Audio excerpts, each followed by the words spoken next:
Hello बच्चों, JEE mains 2025 का question है अपने पास। लिमिट दे रखी है इसकी, वो -1 है, दे रखा है लिमिट। फिर क्यों क्वेश्चन दिया है? अरे लैम्डा और म्यू दिया है ना इसने यहाँ पे, इनकी वैल्यू का सम बताना है हमें। ठीक है, बता देंगे। तो सर हमें वन प्लस दिया है ना, तो हम इसको लिख सकते हैं। क्या लिख सकते हो sir? 1+h x tending to, x की जगह 1+h रख देंगे तो h टेंडिंग टू 0 ले लेंगे लिमिट। ठीक है, ले लो। तो लिमिट हो जाएगा h टेंडिंग टू 0, x -1 है। देखो x -1 में यहीं पे रख लेते हैं, वहाँ पे डायरेक्ट h रख देंगे। तो x की जगह मैं 1+h रखूँगा -1, तो 1 से 1 कट जाएगा, तो सिर्फ h आ जाएगा। तो ये हो गया 6 + लैम्डा कोस h प्लस म्यू साइन। अब वो 1 - x है, तो 1 - x की जगह 1 - h, तो -h आ जाएगा, -h, और साइन -h हो गया। ठीक है, अपोन में क्या हो जाएगा? h का क्यूब इक्वल टू -1। ठीक है, ये हो गया limit x tending to 0 h। ठीक है, या 6h लिख दूँ मैं, 6h लिख लेते हैं। 6h प्लस लैम्डा कोस h, और इसको मैंने h से मल्टीप्लाई कर दिया है ना, h प्लस माइनस, क्योंकि sine minus theta minus sine theta होता है, साइन h, और नीचे है h³। ठीक है, अब क्या करें? इक्वल टू -1, साइन और कोस है, एक्सपेंड कर देते हैं। ठीक है, लैम्डा की वैल्यू निकालनी है, एक्सपेंड कहाँ तक करेंगे? पावर 3 तक। ठीक है, साइन का एक्सपेंशन तो मुझे याद है, क्या होता है? x - x³ अपोन में 3 फैक्टोरियल। और कोस का एक्सपेंशन तुम्हें याद है, क्या होता है सर? 1 - x होता है ना, फिर प्लस कर लेते हैं, फिर x² अपोन में 2 फैक्टोरियल। यही होता है, हाँ यही होता है, यही होता है ना, कंफर्म है ना? नहीं सर, एक माइनस और लिख लेते हैं, x³ अपोन में 3 फैक्टोरियल, क्योंकि 3 तक एक्सपेंड करना है। ठीक है, तो ये कोस का एक्सपेंशन हो गया, एक्सपेंशन हो गया। ठीक है, पर सर कोस का हमें गड़बड़ नहीं लग रहा कुछ? हाँ, तो यही तो पूछ रहा हूँ यार इतनी देर से, क्या होता है कोस एक्स का?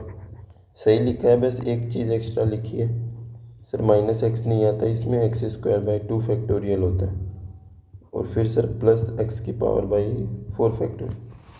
तो हमें तो पावर 3 तक ही लेना है, तो पावर 4 वाला तो हमारे कोई काम का ही नहीं है। तो ये हो जाएगा limit h tending to 0, 6h plus h, lambda को h के साथ ही लिख देता हूँ, h लैम्डा कोस h का 1 - h²/2 फैक्टोरियल, मतलब 2 ही हो जाएगा।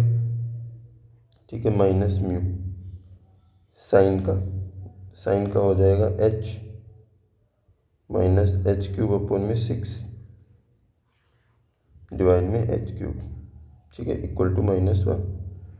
ओके, अब क्या किया जाए इसका?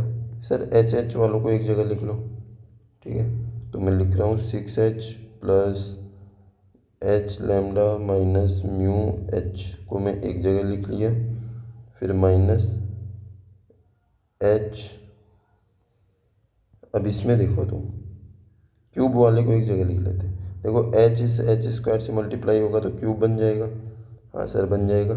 तो ये हो जाएगा -λ/2h³ माइनस माइनस प्लस हो जाएगा μh³/6 डिवाइड में h³ इक्वल टू -1। अब ब्रैकेट 6h कॉमन लूँगा तो ये हो जाएगा 6 प्लस लैम्डा माइनस म्यू, और बाहर आ जाएगा h, और यहाँ से मैं h³ कॉमन ले लेता हूँ प्लस का, h³ कॉमन लूँगा तो -λ/2 बचेगा अंदर, प्लस μ/6 अपोन में h³ इक्वल टू -1। ये लिमिट h टेंडिंग टू 0। ठीक है, अब तुम ये देखो, अगर मैं h³ का इसमें डिवाइड लगाऊंगा तो नीचे तो h² बचेगा, और वो अनडिफाइन हो जाएगा। मतलब इस वाले ब्रैकेट को क्या होना पड़ेगा, 0 होना पड़ेगा।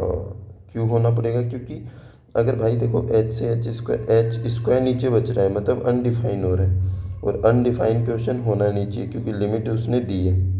ठीक है, तो लिमिट दी है तो ये होना चाहिए 0, तब ये वाली वैल्यू ख़त्म हो जाएगी। ठीक है, फिर इससे एच क्यूब से एच क्यूब कट जाएगा और इसकी वैल्यू आ जाएगी -1, तो -λ/2 plus mu by 6 equal to आ गया -1।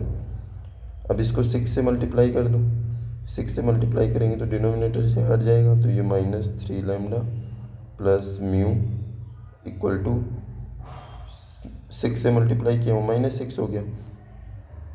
यहाँ से lambda minus mu equal to आ जाएगा -6, दोनों को ऐड कर दें, यहाँ से आ जाएगा lambda minus mu equal to -6। ठीक है, ऐड करेंगे तो म्यू से म्यू कट जाएगा, ये हो जाएगा -2λ इक्वल टू -12, तो लैम्डा की वैल्यू आ जाएगी 6।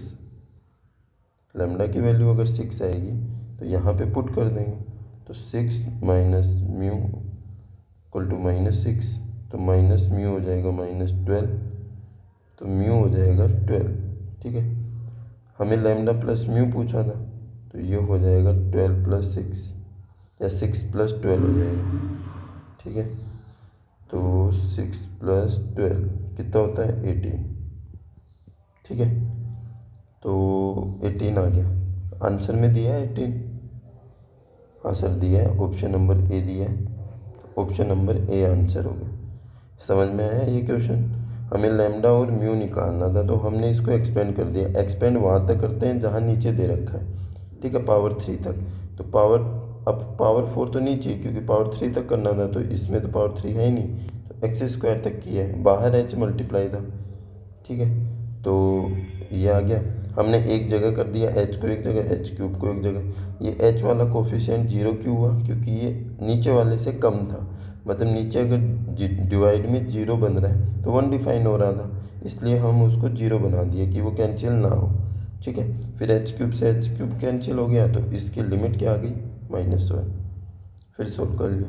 समझ में आया, सॉल्यूशन अच्छा लगा तो वीडियो को लाइक और चैनल को सब्सक्राइब करना। अगर कोई डाउट हो तो तुम कमेंट में पूछ सकते हो। ठीक है।